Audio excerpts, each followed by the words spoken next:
The latest Marvel TV show has come to an end with its second season. That, of course, is Loki. What did I think about it? Well, let's dive on into my thoughts right now.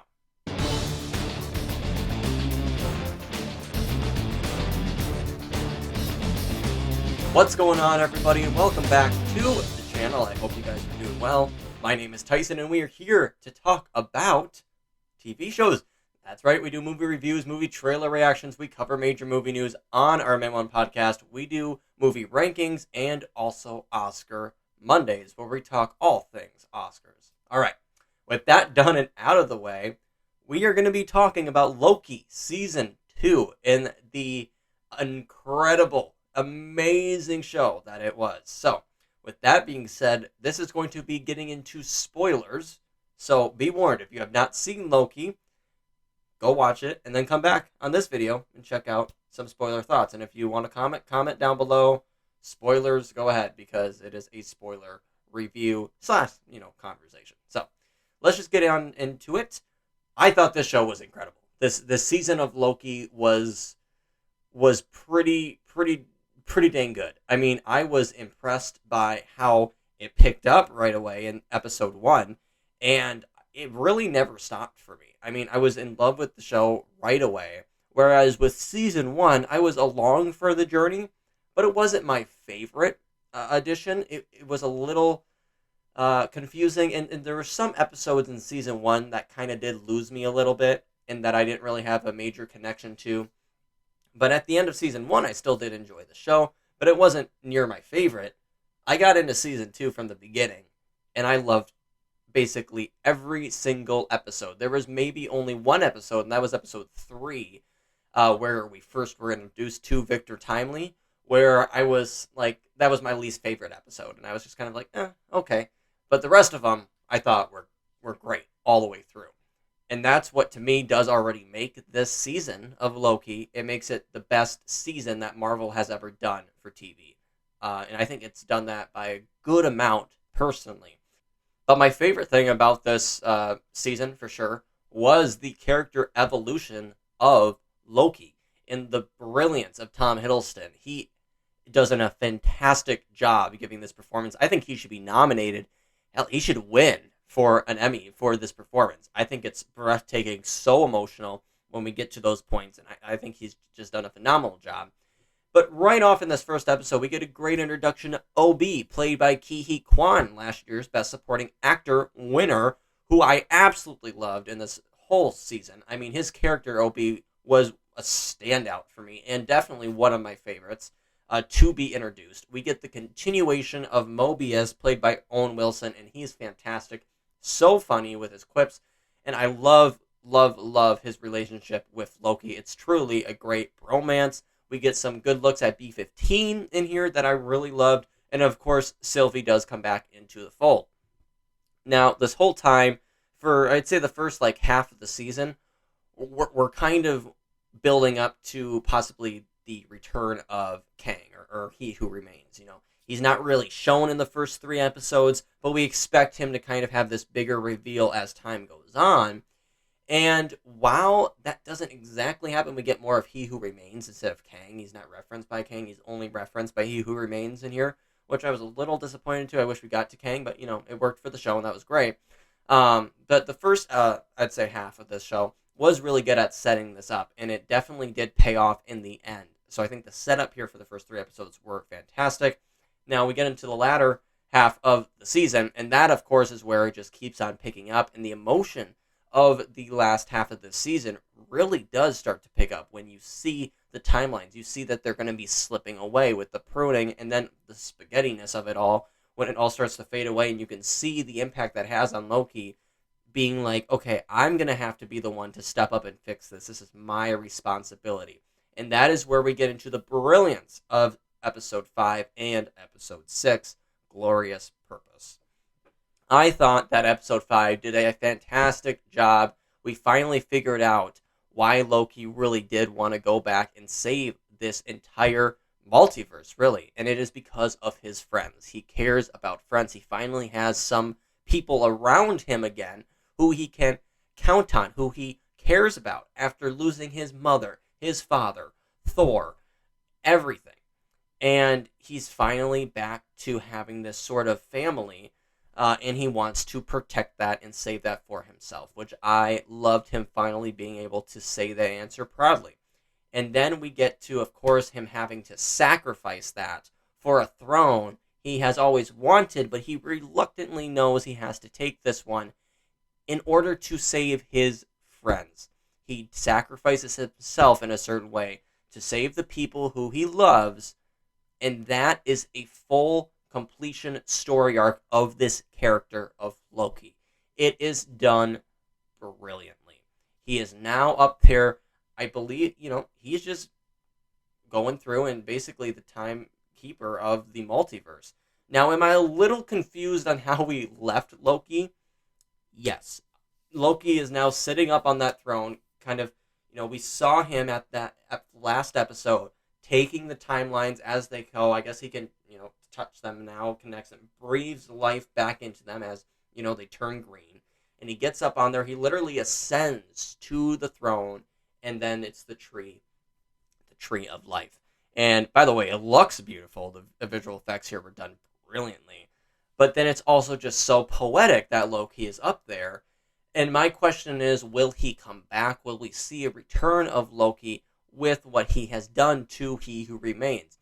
Now, we get into that by basically Loki doing this beautiful thing of the time slipping and he learning to control it. And he goes back to the last episode of season 1 where Sylvie, kills He Who Remains, tries to stop her. That doesn't work. Ends up freezing her, has a beautiful one-on-one conversation with Kang. By the way, Jonathan Majors in here.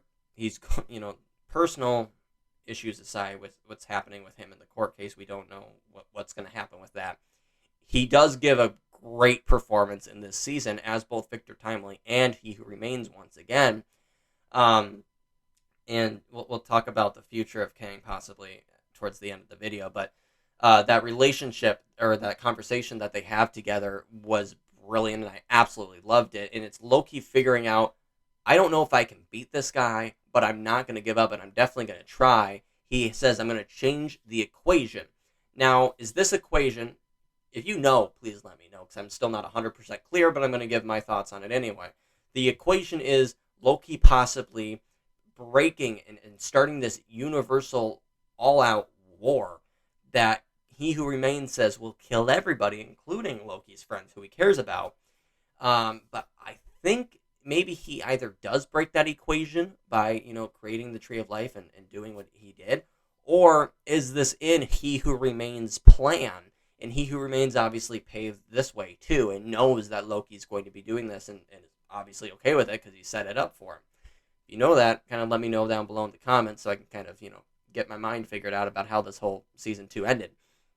But that was played beautifully. Loki said, I know what I have to do. He goes back to Mobius to try to get an answer on how do you know who to prune? Like, how do you know what sacrifices need to be made? He also talks to Sylvie about it, who he cares deeply about, and he figures out that he has to be the one to do it himself, and I think that's done beautifully. So, with that all being said, obviously I love this season of Loki, but here's some of my negatives of the season. There's only a few. The character of Sylvie felt like she didn't really have too much to do, felt like she was just kind of there, and that was about it. I didn't really see any character growth from her in this season, and I didn't really feel like she was sorry about killing He Who Remains at the end of season 1 and causing this whole mess. So I wish we could have gotten some answers and clarification there on, in the Loki and Sylvie relationship. I personally don't really think grew too much in this season. So maybe they're trying to lean away from that or not. I'm not exactly sure because that wasn't really clear. So I guess the whole character of Sylvie was kind of a little bit of a negative for me. And then I'd say that's really about it. I mean, I thought the pacing of this season was great. I thought each episode did have its marks. It hit it. Even though season 3 was my least favorite, it still did work from the overall story. So with the future of Loki, what does it look like? Well, a lot of people are saying, this is it for him. It's a character completion arc, and it's beautiful, and it should stay where it is. Me personally, I feel like they set too much up for Loki to never come back.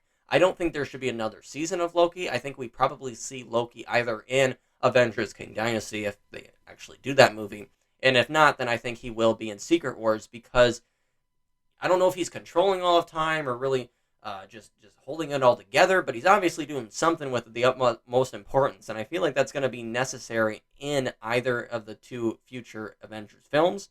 So I do think we'll see a return of him, but then after those two films are done, I think Tom Hiddleston as Loki's adventure has come to an end.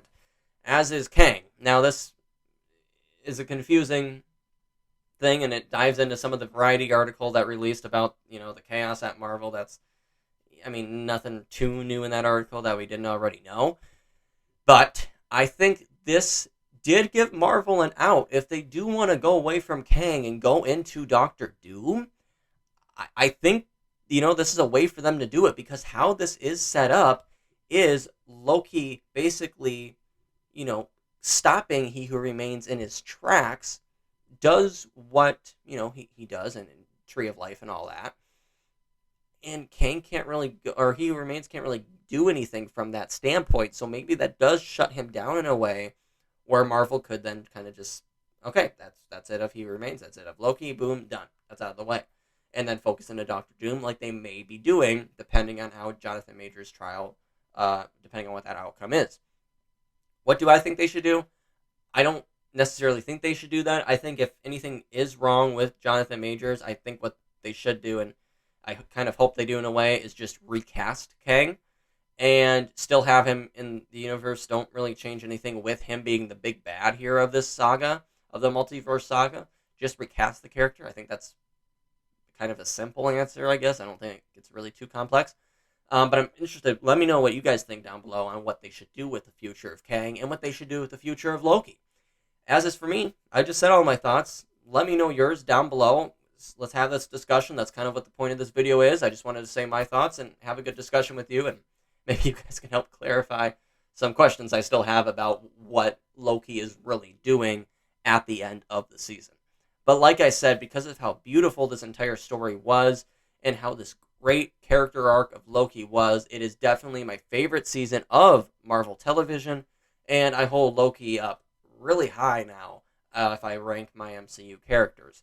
Speaking of ranking, I am going to be doing an updated Marvel. The whole entire 40-some projects that they have, I'm going to be doing an updated ranking of that from 2023's lineup, since we are done with them now for the rest of the year. That will be coming out some point soon, hopefully at the end of this week or the beginning of next week. So definitely be on the lookout for that. I'm excited to do that video. I have some rewatching of some Marvel projects to do, but we're going to get it done. So with that being said, guys, I hope you guys are having a great day, night, whatever time you're watching this. Thank you guys for watching and tuning in, and until the next one, I'll catch you then.